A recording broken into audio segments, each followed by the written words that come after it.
The National Institute of Mental Health admitted at their 1998 Consensus Development Conference on the Diagnosis and Treatment of ADHD, we don't have even an independent, valid test for ADHD. There are no data to indicate that ADHD is due to a brain malfunction. Existing studies come to conflicting conclusions. Use of psychostimulants increases or decreases the risk of abuse, and finally, after years of clinical research and experience with ADHD, our knowledge about the cause or causes of ADHD remains speculative. The group Children and Adults with Attention Deficit Disorder, referred to as CHADD, was partially funded by Ciba Geigy, now called Novartis, the drug company that makes Ritalin.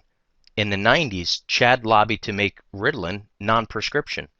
Ciba Geigy funded CHADD, which in turn supplied U.S. schools with informational material about ADD. The United Nations International Control Board advised the U.S. Drug Enforcement Administration that this could be seen as hidden advertising of a controlled substance and may be in violation of international laws. Parents should know that many of the books on ADD are written by CHADD board members. Dr. Doris Rapp, author of Is This Your Child's World, writes, repeated scientific studies have indicated that as many as 66% of ADHD diagnosed children actually have an unrecognized food allergy causing their symptoms. This means that at least two-thirds of the hyperactive children do not need a Class II narcotic drug such as Ritalin.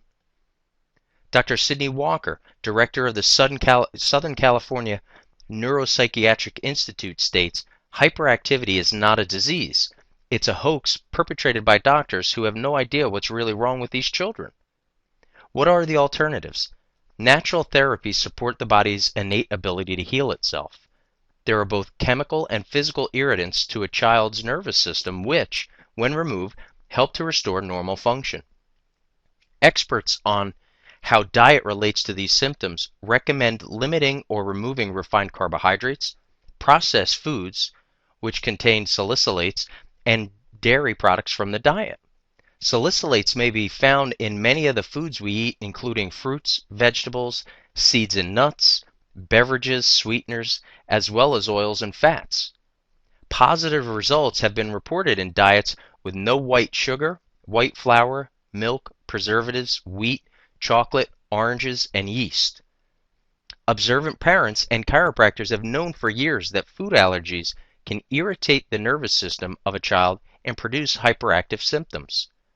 A study in the Annals of Allergy showed children on a diet free of dairy, wheat, corn, soy, citrus, eggs, chocolate, peanuts, artificial colors, flavors, and preservatives for 2 weeks experienced considerably less hyperactivity.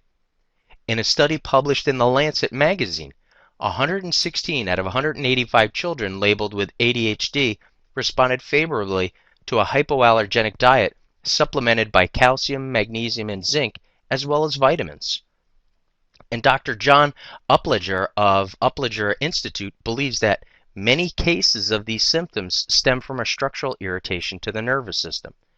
He's found that many children labeled with ADHD have their head shifted on their neck, prohibiting proper blood flow between the body and the brain. X-rays can be used to determine if there's a physical cause to a child's learning or behavioral problems. This is a normal X-ray. Notice how the spine and the skull look. Here is an X-ray of the neck in forward motion or flexion. Notice the top bone in the neck moves up with the skull. This is abnormal. Research has shown that once the head is repositioned, these symptoms disappear in patients who have no other causes for symptoms. A non-drug natural approach should be tried before the use of addictive drugs with known and unknown side effects. According to Linda Rector Page, conventional therapies only address the symptoms of an illness, not the cause. It is clear they are not the answer in the long run. Addressing the cause of any childhood learning disorder is the first big step. Even as far back as the 70s, the positive effects of chiropractic treatment and learning and behavioral symptoms have been known. During the scholastic year of 1973 to 74, a research project on 2 groups of 12 students was undergone by Dr. Walton. He's at the Texas A&M University, and he was doing this to determine the effectiveness of chiropractic treatment on students with learning and behavioral impairments due to neurological dysfunction. There were 13 symptom areas that were evaluated. Among these were attention span, hyperactivity, listening and reading comprehension, emotion, and behavior. From his case study, elementary student before chiropractic, the student extremely hyper, only temporarily alleviated by medication, severe behavioral problems. Only 8 years old, yet Ritalin was increased 10 times the initial dosage, but with steadily diminishing results. After chiropractic treatment, student is not on the heavy dosage of Ritalin, is now talking, expressing herself. Reading speed and comprehension is improved. Statistically, chiropractic treatment was at least 20 to 40% more effective than the commonly used prescribed medications. The conclusion is as follows.